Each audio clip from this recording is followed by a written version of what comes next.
Hi கள்ளிக்காட்டுகள் friends எல்லாருக்கும் ஒரு ஹாப்பியான வணக்கத்தை சொல்லிக்கிறேன். இன்றைக்கி ஒரு சூப்பரான வீடியோங்க. பொதுவாக காய்கறிகளை நம்ம கடைகளில் போய் வாங்குறத விட நம்ம வீட்டு செடிகளில் மாடி தோட்ட செடிகளில் விளைஞ்ச காய்கறிகளை அறுவடை செஞ்சு பறித்து எடுத்துக்கும் பொழுது நமக்கு அலாதியான மகிழ்ச்சி மட்டும் கிடையாதுங்க. ஆரோக்கியமான நச்சு இல்லாத எந்த விதமான பூச்சி விரட்டியும் தெளிக்காத காய்கறிகள் நமக்கு கிடைக்கும். மாடி தோட்டத்தில் காய்கறிகளை வருடம் முழுவதும் பறிக்கலாங்க. சின்ன சின்ன விஷயங்களை நம்ம கவனித்து செய்யணும். அது என்ன அப்படிங்கிறதான் இந்த வீடியோவில் நான் சொல்ல போகிறேன். ஃபர்ஸ்ட் டைம் இப்போ தான் நம்ம கள்ளிக்காட்டுக்குள் சேனலை நீங்கள் பார்க்குறீங்க அப்படின்னா மறக்காமல் சப்ஸ்கிரைப் பண்ணி பெல் பட்டனை கிளிக் பண்ணிவிட்டு வாங்க.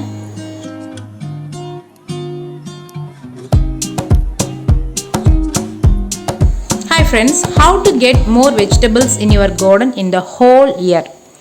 வருடம் முழுவதும் மாடி தோட்டத்தில் காய்கள் பறிக்க நம்ம செய்ய வேண்டிய சின்ன சின்ன விஷயங்கள்.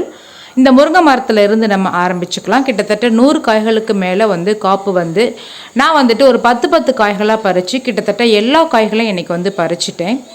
மீதமாக ஒரு 5 பிஞ்சுகள் இருக்குதுங்க.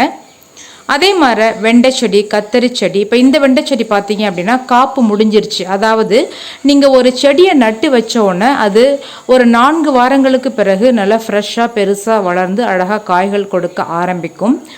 அதுக்கப்புறம் ஒரு 2 மாதம் வரைக்கும் காய்ச்சிக்கிட்டு இருக்கும். இந்த மாதிரி காய்கள் காப்பு முடிகிறப்ப பார்த்தீங்க அப்படின்னா அந்த செடியை உங்களுக்கு பார்க்கும்போதே தெரியும், நல்ல முதிர்ந்த செடி மாதிரி நிறைய பழுத்த இலைகள் வர ஆரம்பிக்கும்.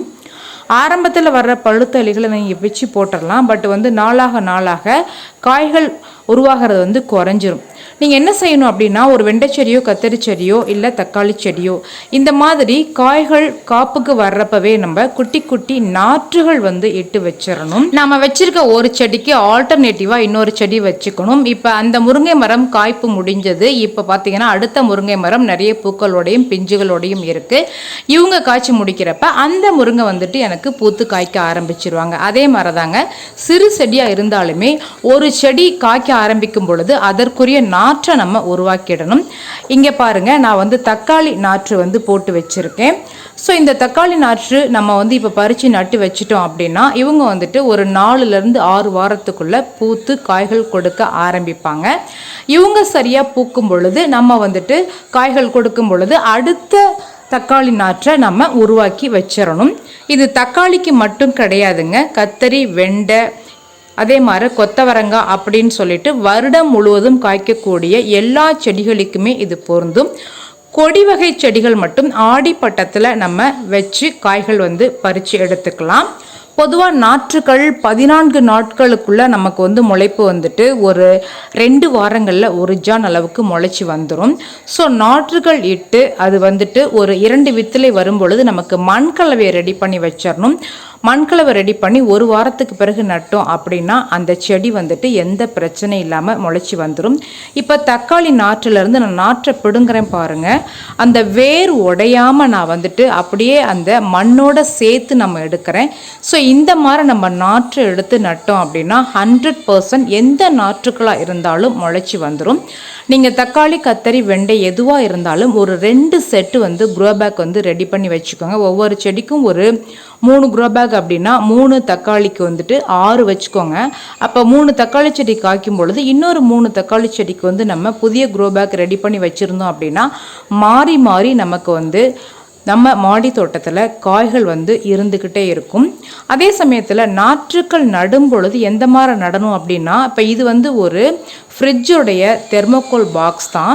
2 தக்காளி நாற்றும் நடுவில் ஒரு இது பார்த்திங்கன்னா மிளகாய் நாற்றும் நான் நட்டு வைக்கிறேன். இது மாதிரி நம்ம 2 செடிகளை கலந்து நடும் பொழுது நமக்கு பூச்சி தாக்குதலை சமாளிக்கிறது ரொம்ப சுலபம். ஏன்னா வரிசையாக 3 தக்காளி நாற்று நட்டு வச்சோம் அப்படின்னா 3 தக்காளி செடியுமே பூச்சி தாக்குதலுக்கு ஒரே நேரத்தில் உள்ளாகும். அது மாதிரி இல்லாமல் ஒரு தக்காளி செடி ஒரு மிளகாய் செடி, அப்படி இல்லை அப்படின்னா ஒரு கத்தரி செடி ஒரு மிளகாய் செடி, அப்படி இல்லைன்னா ஒரு மிளகாய் செடி ஒரு மஞ்சள், இந்த மாதிரி நம்ம 2 நாற்றுக்களை நம்ம ஒரு பெரிய தொட்டியில் நடலாம். இல்லை நீங்கள் தனித்தனியாக செடிகள் நட்டிங்க அப்படின்னாலும் ஒரு தக்காளி நாற்று இருக்குது அப்படின்னா அடுத்ததாக இன்னொரு தக்காளி நாற்றை நான் நடுறேன் பாருங்கள். ஆனால் இடையில் பாருங்கள் திருநூற்று பச்சிலை அப்படிங்கிற அந்த மூலிகை செடி இருக்குது. இப்போ 2 செடிகளுக்கு நடுவில் இந்த மாதிரி திருநூற்று பச்சிலை, அதே மாதிரி நம்ம வந்து ஓமவல்லின்னு சொல்லுவோம் இல்லைங்களா, அந்த ஓமவல்லி செடி அது மாதிரி நட்டோம் அப்படின்னா உங்கள் செடி பூச்சி தாக்குதல் இல்லாமல் வளரும். பாருங்கள், இப்போ எனக்கு இந்த வெண்டை செடி ரெடி ஆகிட்டு வருது.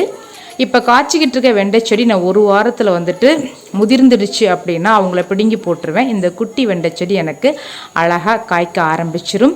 பார்த்தீங்களா, இந்த தக்காளியும் மிளகாயும் காய்க்க ஆரம்பிக்கிறப்ப நான் இன்னொரு க்ரோ பேக் தக்காளி மிளகாய் வந்து ரெடி பண்ணிடுவேன்.